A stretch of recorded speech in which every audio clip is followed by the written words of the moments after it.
नमस्कार, मैं हूं मोहित चौधरी और आप सभी का स्वागत है जस्ट इंडिया में। खबरों का रुख करें, लेकिन उससे पहले इस वक्त की हेडलाइंस के प्रायोजक हैं आरोग्य मास्क लगाएं, कोरोना से सुरक्षित रहें। Holy Heart super speciality and trauma centre, Delhi bypass चौक, Rohtak. Oscar super speciality hospital and trauma centre, रंश किया showroom in Rohtak and Bahadurgarh. Showroom पर आइए, टेस्ट ड्राइव ले और गाड़ी बुक कराइए। राम मंदिर भूमि पूजन के नाम पर विपक्ष ने बोला हमला। बीजेपी बोली राम मंदिर के भूमि पूजन को टालने की कोशिश।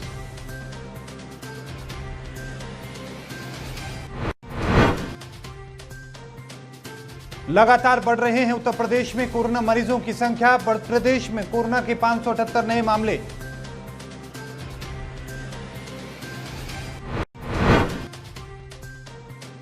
साठ घंटे बाद भी खुर्जा के अधिवक्ता का पुलिस नहीं लगा सकी कोई सुराग। डॉग स्क्वाड फेल होने के बाद ड्रोन से अधिवक्ता की तलाश।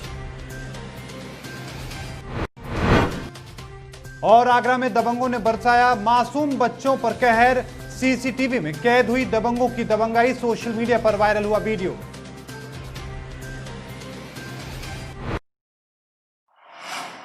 अब खबरें विस्तार से। आने वाली 5 अगस्त को अयोध्या में प्रधानमंत्री नरेंद्र मोदी राम मंदिर का भूमि पूजन करेंगे।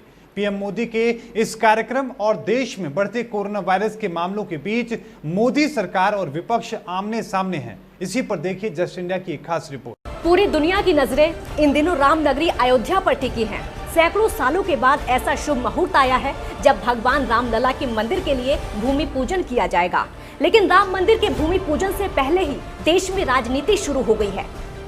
अब जहां विपक्ष भूमि पूजन को सोशल डिस्टेंसिंग के खिलाफ बता रहा है, तो वहीं दूसरी ओर बीजेपी विपक्ष पर राम मंदिर निर्माण के कार्य में बाधा डालने की कोशिश का आरोप लगा रही है।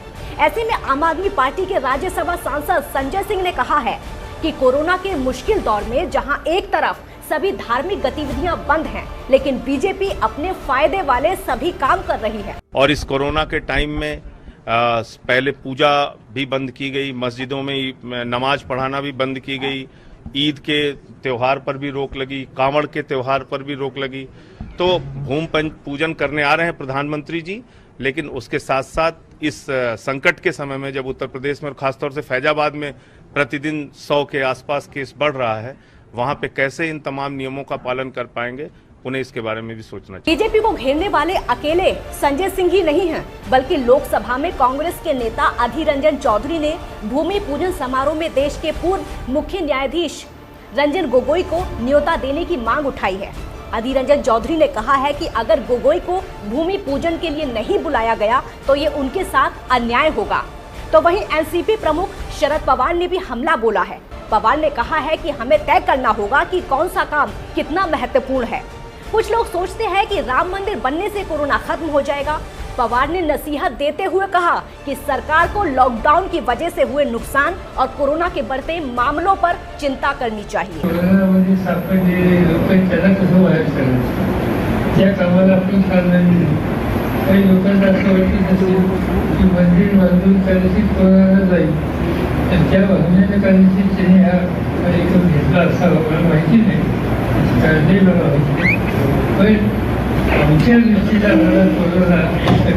ऐसा नहीं है कि इस समय बयान सिर्फ विपक्ष की तरफ से आ रहे हैं, बल्कि ऐसे में बीजेपी के कुछ नेता तो ये कह रहे हैं कि राम मंदिर बनने के बाद देश से कोरोना खत्म हो जाएगा।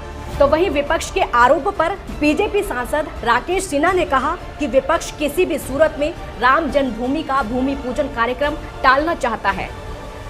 News desk, just India. Ayodhya में राम मंदिर निर्माण के भूमि पूजन के मुहूर्त का दिन 5 अगस्त तय किया गया है। अब सबकी नजरें इस बात पर हैं कि इस कार्यक्रम में कौन कौन शामिल होने जा रहे हैं। खबरों के मुताबिक इस कार्यक्रम के लिए करीब 200 लोगों को न्योता भेजा गया है और इसमें राम जन्मभूमि ट्रस्ट के लोगों के अलावा और भी कई जानी मानी हस्तियों को बुलाया गया है। अयोध्या की गेस्ट लिस्ट में उद्योग जगत की बड़ी हस्तियों को भी न्योता भेजा गया है। इनमें रतन टाटा, मुकेश अंबानी, गौतम अडानी और इसी के साथ में आपको बता दें कि कुमार मंगलम बिड़ला, आनंद महिंद्रा, राहुल और राजीव बजाज जैसे 10 उद्योग जगत की नामचीन हस्तियों को न्योता भेजा गया है। भारत में कोरोना वायरस के मामले लगातार बढ़ते जा रहे हैं। देश में कुल संक्रमितों की संख्या 15 लाख के करीब पहुंच चुकी है। वहीं मौत का आंकड़ा भी तेजी से बढ़ रहा है। पिछले 24 घंटे में 47,704 नए मरीज सामने आए हैं। वहीं 654 लोगों की मौत हो चुकी है। ये मौत की संख्या आज दुनिया में सबसे ज्यादा है। अमेरिका और ब्राजील में भी आज भारत से कम मौतें हुई हैं। भारत में अब तक 14,83,157 लोग कोरोना से संक्रमित हो चुके हैं। उत्तर प्रदेश में कोरोना का संक्रमण तेजी से फैल रहा है। पिछले 24 घंटे में 3,578 नए मामले सामने आए हैं। वर्तमान में उत्तर प्रदेश में कोरोना संक्रमित कुल मरीजों की संख्या 70,638 है, जबकि प्रदेश में 26,204 एक्टिव केस हैं। उत्तर प्रदेश में 42,833 लोगों ने कोरोना वायरस को मात दी है और बीते रोज 1 लाख से ज्यादा लोगों के सैंपल्स लिए गए, जिनका टेस्ट किया गया है। उत्तर प्रदेश में कोरोना का प्रसार लगातार जारी है। वैसे में सरकार और डॉक्टर लगातार कोरोना को रोकने की कोशिश में जुटे हैं, लेकिन अब वो संक्रमित मरीज भी सामने आ रहे हैं जिनका इलाज स्पेशल कोरोना के डॉक्टर कर रहे हैं। पीलीभीत में मरीजों ने दावा किया है कि अस्पताल की तरफ से उन्हें सभी सुविधाएं मुहैया कराई जा रही हैं और साथ ही डॉक्टरों का व्यवहार भी अच्छा बताया है और साथ ही समय समय पर सफाई कर्मचारी उनके रहने के स्थान की साफ सफाई करते हैं। वहीं जब डॉक्टरों से इस संबंध में बात की गई तो उन्होंने बताया कि यहाँ पर जो भी कोरोना के मरीज आते हैं उनकी खासतौर पर देखभाल की जाती है और डॉक्टर उनकी देखभाल में लगातार कोशिश में जुटे रहते हैं। आलम यह है कि कई कई दिनों तक डॉक्टर अपने घर भी नहीं जा पाते। यहाँ पर कोई भी नहीं है, सब बढ़िया है, हिसाब किताब और सफाई कर्मचारी बढ़िया है और डॉक्टर लोग भी बढ़िया हैं। सब यहाँ पर कोई परेशानी नहीं है। देखिए, ये शुरुआत में तो क्योंकि कोरोना का बहुत ही ज़्यादा प्रकोप था, अब तो पूरा भारतवर्ष में क्या पूरी दुनिया इससे प्रभावित है। लेकिन ये है कि यहाँ पर हमारे यहाँ पर जो पेशेंट आते हैं उनको हम पूरी तरह से ट्रीट करते हैं। कोई अगर पेशेंट बहुत ज़्यादा सीरियस होता है या उसका ऑक्सीजन लेवल कम जाता है या कोई और दिक्कत आती है तो उसको रेफर L2 सेंटरों पर या L3 सेंटर पर उसकी बीमारी के हिसाब से कर दिया जाता है और मैक्सिमम पेशेंट यहाँ से सही होकर जा रहे हैं। और अब तो इतना ज़्यादा ये फैल चुका है कि ये मतलब एक तरह से ड्यूटी का काम नहीं, एक तरह से समाज सेवा बन चुका है। जो समय से अधिक ड्यूटी तो हमारी 8 घंटे की होती है, लेकिन हम लोग जो है 12-12 घंटे भी यहाँ पर काम कर रहे हैं, 14-14 घंटे भी कर रहे हैं। बुलंदशहर के लापता अधिवक्ता धर्मेंद्र चौधरी को तलाश में बुलंदशहर पुलिस फेल नजर आ रही है। 60 घंटों से ज्यादा का समय बीत जाने के बाद भी अभी तक अधिवक्ता के बारे में कोई जानकारी पुलिस को नहीं मिली है। डॉग स्क्वाड फेल होने पर पुलिस ड्रोन का सहारा ले चुकी है, मगर 60 घंटे से ज्यादा वक्त के बाद भी पुलिस के हाथ अभी तक खाली हैं। आपको बता दें कि 2 दिन पहले खुर्जा के अधिवक्ता धर्मेंद्र चौधरी संदिग्ध परिस्थिति में लापता हो गए थे, जिनकी अभी तक कोई जानकारी पुलिस को नहीं मिली है। हालांकि अधिवक्ता की मोटरसाइकिल बरामद हो चुकी है और मौके का आईजी और एसएसपी दौरा कर चुके हैं। क्षेत्र अधिकारी जालौन सुबोध गौतम के नेतृत्व में कुठौंद थाना पुलिस को एक बड़ी सफलता मिली है। उन्होंने जिले के टॉप 10 अपराधी सोनू उर्फ राहुल तिवारी को घेराबंदी करके गिरफ्तार किया है। गिरफ्तार किए गए अभियुक्त के पास से 250 ग्राम नशीला पदार्थ भी बरामद किया गया है। क्षेत्र अधिकारी जालौन सुबोध गौतम ने मीडिया से बातचीत में बताया कि ऑपरेशन क्लीन के तहत अपराधियों पर लगाम कसने की प्रक्रिया के तहत मुखबिर की सूचना पर यह एक्शन लिया गया है। जनपद में वांछित अपराधियों एवं सक्रिय अपराधियों टॉप 10 अपराधियों की दबिश और गिरफ्तारी हेतु टीम गठित की गई थी। इसके परिप्रेक्ष्य में कुठौंद थाना क्षेत्र में मुरारीपुर से एक टॉप 10 अपराधी पकड़ा गया है, जिसके पास से 250 ग्राम नशीला पाउडर बरामद हुआ है। पुलिस अधीक्षक डॉक्टर यशवीर सिंह ने जालौन के नवांगतुक में कार्यभार संभालते ही अपना एक्शन शुरू कर दिया है। डॉक्टर यशवीर सिंह पत्रकारों से रूबरू होते हुए उन्होंने जालौन को क्राइम फ्री बनाने की बात कही है। पत्रकारों से बातचीत में उन्होंने कहा कि भूमाफियाओं पर पुलिस की कड़ी नजर रहेगी, पीड़ित पक्ष को कब्जा दिलाने की हर कोशिश रहेगी, गांव में पंचायत समिति बनाई जाएंगी, महिलाओं के साथ छेड़खानी और महिला हिंसा की घटनाओं में जांच के बाद आरोपी पर गुंडा एक्ट जिला बदर की कार्रवाई की जाएगी और पत्रकारों की प्रताड़ना को लेकर भी उन्होंने अपनी बात कही है। आगरा में सीसीटीवी में दबंगों की दबंगाई का वीडियो कैद हुआ है। वहीं दबंगों की गुंडाई की तस्वीर सोशल मीडिया पर भी जमकर वायरल होने लगी है। बताया जा रहा है कि ये मामला थाना सदर के महादेव नगर राजपुर चुंगी का है। वीडियो में दबंगों द्वारा जमकर लाठियां चलाई जा रही हैं, जिसमें बच्चों को बेरहमी से पीटा जा रहा है। वहीं पुलिस ने अभी तक दबंग पर कोई कार्रवाई नहीं की है।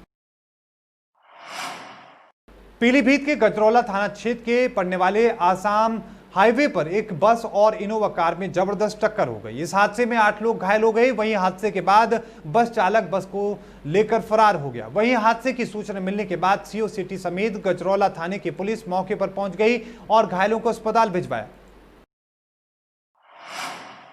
गौवंशों का वध कर मांस की तस्करी करने वाले 8 कुख्यात तस्करों को बहराइच की रूपीडीहा पुलिस ने गिरफ्तार किया है। ये तस्कर बड़े पैमाने पर प्रतिबंधित गौवंशों को काटकर उसका मीट नेपाली मार्केट में बिक्री करते थे। इन्हें भारत नेपाल सीमा पर स्थित एक गांव में से गिरफ्तार किया गया है। इनके पास से पशुओं को काटने वाला छुरा, बांका, कुल्हाड़ी जैसे तमाम औजार भी बरामद किए गए हैं। रूपीडीहा में जो गोवध की घटना तारीख की गई थी, तो उस घटना में जो लोग संलिप्त थे और जिनकी संलिप्तता से घटना कारित कराई गई थी, उन सभी 8 लोगों को गिरफ्तार कर लिया गया है। एक अभी गिरफ्तारी विशेष है। गिरफ्तार शुदा अभियुक्तों को गोवध अधिनियम के सुसंगत धाराओं में जेल भेजा जा रहा है और उनके विरुद्ध कड़ी विरोधात्मक कार्रवाई भी आगे भी की जाएगी। गैंगस्टर एक्ट के तहत भी कार्रवाई करने पर विचार किया जा रहा है। कोरोना महामारी से लड़ने के लिए आरोग्य मास्क लाया है आपके लिए सबसे आधुनिक मास्क। इसके साथ ही आपको मिलेगी आधुनिक पीपीई किट, वो भी बहुत ही सस्ते रेट पर। contact@arogyamask.com पर जाएं और हमसे संपर्क करें या फिर www.arogyamask.com से जुड़े। इसके साथ ही आप हमें कॉल कर सकते हैं। हमारा पता है Anand international, plot number 181, sector 25, Panipat, Haryana. Holy Heart Super Speciality and Trauma Center. Modern healthcare facilities include cardiology and cardiothoracic surgeries, joint replacements, post-injury and trauma surgeries, orthopedic, laparoscopic and bariatric surgery, pulmonology, general medicine, gynecology, radiology, gastroenterology, nephrology. For more details, please contact Delhi Bypass Chowk, Vininagar, Rohtak. Our helpline 93067222176.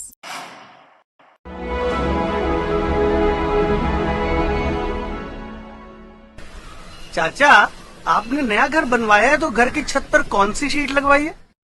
बेटा, मैंने अपने घर की छत पर Asian sheet लगवाई है क्योंकि वो कभी न मिटने वाले ओरिजिनल निशान की चादरें हैं। साथ में ISI का चिन्ह, 5 साल की वारंटी के साथ साथ पैसों का सही मूल्य देने वाली वही इकलौती शीट्स है। क्योंकि नाम नहीं, पहचान जरूरी है। और इस बुलेटिन में अभी के लिए इतना ही। देखते रहिए जस्ट इंडिया। मुझे दीजिए इजाजत। धन्यवाद।